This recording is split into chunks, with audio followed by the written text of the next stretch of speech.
რობინ დანიგანი ამერიკის შეერთებული შტატების ელჩის პოსტს ტოვებს, თანამდებობიდან წასვლის მიზეზად ის პენსიაზე გასვლას ასახელებს. დიპლომატი ხაზს უსვამს, რომ გადაწყვეტილება პირადად მიიღო და გაწვევა ვაშინგტონს არ მოუთხოვია. დანიგანი საქართველოში ამერიკის შეერთებული შტატების ელჩის თანამდებობას 2023 წლის ოქტომბრიდან იკავებს.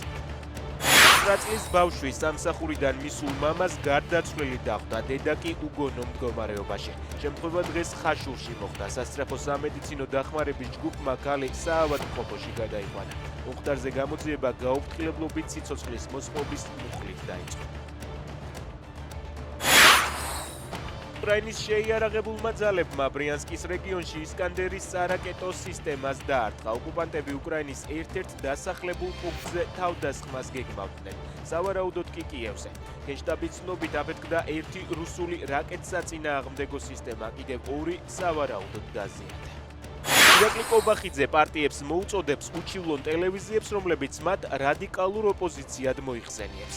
2 ივნისს ცნობილი გახდა, რომ ქართულმა ოცნებამ მთავარ არხს ტევ პირველსა და ფორმულას კომუნიკაციების კომისიაში უჩივლა ოლიგარქის რეჟიმის პატიმრების, პოლიტპატიმრების, არალეგიტიმური პარლამენტის და სხვა ტერმინების გამოყენების გამო.